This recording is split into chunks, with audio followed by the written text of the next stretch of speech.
அனைவருக்கும் வணக்கம். அனைவரும் நலமுடன் வாழ்க. நாம் இந்த பதிவில் திருமணத்துக்கு தடையாக கருதப்படும் ராகு கேதுக்களை பற்றி பார்ப்போம்.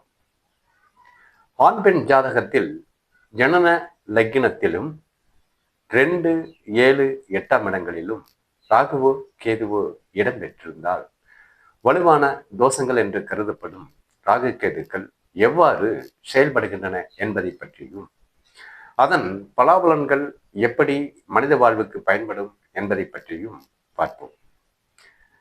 ஜனன லக்கினத்தில் 2, 7, 8 இடம்பெறும் ராகு கேதானது இரு ஜாதகங்களை இணைக்கின்ற பொழுது, ஆண் ஜாதகம் பெண் ஜாதகம் இரண்டிலுமே ராகு கேது இடம்பெற்றால் மட்டுமே பொருத்தங்கள் கொடுக்கப்படும் என்பதும் சாஸ்திர மரபுகளிலே இதன்படி பலாபலன்கள் பார்க்கப்படும் என்பதும் சொல்லப்பட்டு வருகின்றது.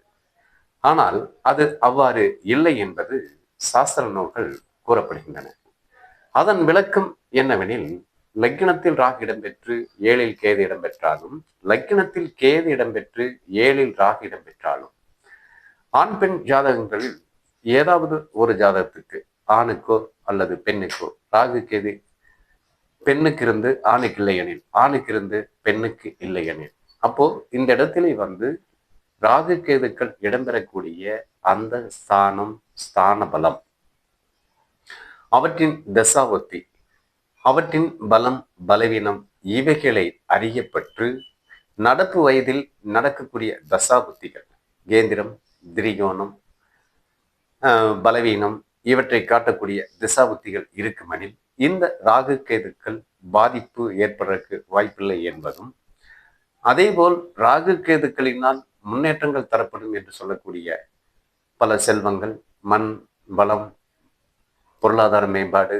வாழ்வு மேம்பாடு, இப்படி பல்வேறு சிறப்பம்சங்களை கொடுக்கக்கூடிய இந்த ராகு திருமணங்களை மட்டும் எப்படி தடை செய்யும் என்பது ஓர் கேள்வி.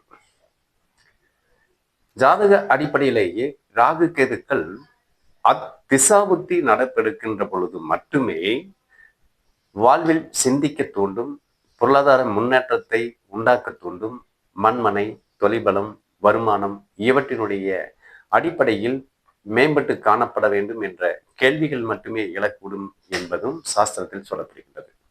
மாறாக இந்த ராகு கேதுவை தோஷம் என்றும், வலுவான குறைகளை காட்டும் என்றும், திருமணத்தை தடை செய்யும் என்றும், இதனால் ஆயுளுக்கு பங்கம், மாங்கல்ய பங்கம், குழந்தை தடை, பொருளாதார தடை, மண்மனை தடை, இப்படி பல்வேறாக கூறப்படுவது சரியானதா என்று பார்க்கின்ற பொழுது சரியானது அல்ல என்பதுதான் சாஸ்திர மரபுகள்.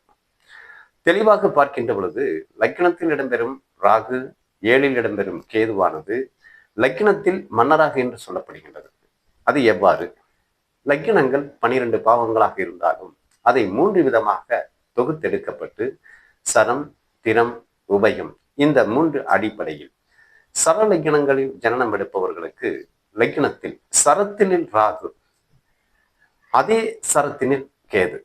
அப்ப இரு கிரகங்களும் சரத்தினில் வலுவாக சுபக்கோள்களுடைய சேர்க்கையோ சுபக்கோள்களுடைய பார்வையோ இடம்பெற்று மனம் புரியுமெனில் அந்த வாழ்வில் தடையில்லாமல் நிம்மதியும், மண், மனை, பொன், பொருள், வாரிசு, தொழில்கள் முன்னேற்றம் மேம்பட்டு காணப்படும் என்பதும் சாஸ்திரம்.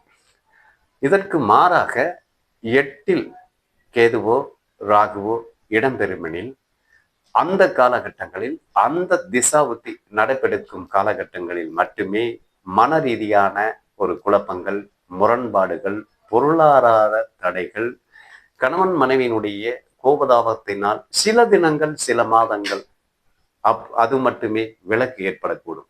மீண்டும் அந்த திசாவுத்தி மாறுவிடும் பட்சத்தில் மீண்டும் ஒன்றிணைந்து வாழக்கூடும் என்பதும் ஜோதிட சாஸ்திரம். அடுத்தபடியாக 7ல் இடம்பெறக்கூடிய அந்த கேதுவோ ராகுவோ தனித்தன்மை வாய்ந்ததென்றும், சுபக்கோள்கள் பார்வை பலம் பெற்றால் அல்லது சுபக்கோள்கள் சேர்க்கை பெற்றால் அந்த கேள்விகளானது கோபங்களை உண்டு பண்ணி வேறுபடுத்தி காட்டும் என்பதாலும், இடைவெளியை ஏற்படுத்துவதனாலும், வீம்பு வைராக்கியத்துடன் விலகினால் அது மட்டுமே பயன்பாடுகளுக்கு பொருந்தாது என்றும், சுபக்கோள்களினுடைய பார்வை பலம் பெற்று சுபக்கோள்களுடைய சேர்க்கை பலமாக இருந்தால் அந்த இடைவெளி கூட ஏற்பாடு என்றும் சொல்லப்படுகிறது. எந்த ஒரு விஷயத்திலையும் ராகு கேதுக்கள் செல்வத்தையும் பொருளாதாரத்தையும் வாழ்வின் உயர்வையும் கொடுக்கும் என்று சொல்லப்படக்கூடிய சாஸ்திர வழிமுறையானது ஏன் திருமணத்தை மட்டும் தடையாக காண்பிக்கப்படுகின்றது? அந்த தடையாக காண்பிக்கப்படுவதற்கு என்ன விதமான பரிசீலனைக்குட்பட்ட விதிமுறைகளால் தடுக்கப்படுகின்றது என்பதை ஆராய்ந்து பார்க்கும் பட்சத்தில் அது இடம்பெறக்கூடிய ஸ்தானம், ஆதிபத்தியம், காரகம், நட்பாட்சி, உச்சம் என்று சொல்லக்கூடிய சுபக்கோள்களினுடைய பார்வை, சுபக்கோள்களினுடைய சேர்க்கை, இவைகளை பொறுத்து தீர்மானிக்கப்பட்டு வாழ்வாதார வழிமுறைகளுக்கு பொருத்தங்கள் கொடுக்கப்பட்டு சேர்க்கும் திருமணமானது நிம்மதியும் வாழ்வின் முன்னேற்றமும் வாரிசும் மண்மனை பலமும் சந்தோஷம் பெற்றும் வாழ்ந்து கொண்டுதான் இருக்கின்றார்கள். இந்த அடிப்படையில் நாம் எடுத்து பார்க்கின்ற பொழுது ராகு கேதுக்களால் ஏற்படும் திருமண தடை என்பது செல்வத்தை மட்டும் எப்படி கொடுக்கும்? அந்த இடத்திலே ஒரு கேள்வி. அப்போ செல்வத்தை கொடுக்கும் ராகு கேது எந்த விதத்தில் எப்படி இருந்தால் அது மனித வாழ்வுக்கு முன்னேற்றம் காண்பிக்கப்படும்? அப்படி மனித வாழ்வுக்கு முன்னேற்றம் காண்பிக்கப்பட்டு எத்தனையோ ஜாதக அடிப்படையில் ஆரம்பத்தில் பொருளாதாரத்தில் உயர்ந்து இறுதியில் மண்ணு, மனை, பொண்ணு, பொருள், தொழில், வேலை வாய்ப்பு, குடும்பம், தொண்டு, பிள்ளை இவைகளை எல்லாம் விட்டு தெருவுக்கு வந்தவர் பல ஆயிரம். இதில் ஜெயித்தவர் ஒரு சிலர் மட்டுமே. அப்படி ஜெயிக்கக்கூடிய அடிப்படையில் இருக்கக்கூடிய ராகு கேது அந்த ஸ்தான பலங்களில், லாபகேந்திரங்களில், திரிகோண ஸ்தானங்களில், சுபக்கோள், சுப பார்வை இவற்றினுடைய அடிப்படையில், சுப நட்சத்திரங்களின் சாரங்கள் இவற்றினுடைய அடிப்படையில் இடம்பெற்றிருந்தால் மட்டுமே வாழ்க்கை தரத்தை உயர்த்துமே ஒழிய மாறாக வாழ்க்கை தரத்தை உயர்த்துவது என்பது கடினமான ஒன்று. பெரும்பாலும் ராகு கேது திசைகளில் உயர்வு ஸ்தானத்தை பெற்று வாழ்வு தரத்தை உயர்த்தவர்கள் குறைந்த பேர் என்றும், அந்த திசையில் செல்வம், மண், மனை, வாழ்வு இழந்தவர்கள் அதிகம் என்றும் சொல்லப்படுகின்றது. இந்த இடத்திலே கவனிக்க வேண்டிய விஷயம், திருமணத்திற்கு தடையாக நிற்கும் ராகு கேது செல்வத்தை மட்டும் எப்படி கொடுக்கும் என்பது இன்னொரு கேள்வி.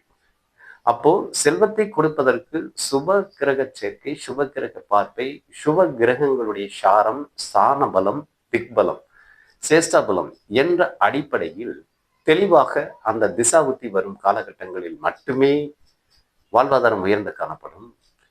திருமண அமைப்பு என்று சொல்லக்கூடிய அடிப்படையில் மட்டும் தடையாக நிற்கக்கூடிய இந்த ராகு கேது திசாபுத்திகளில் மட்டுமே இடையூறு காண்பிக்கப்படும் என்பதும் சாஸ்திர மரபு.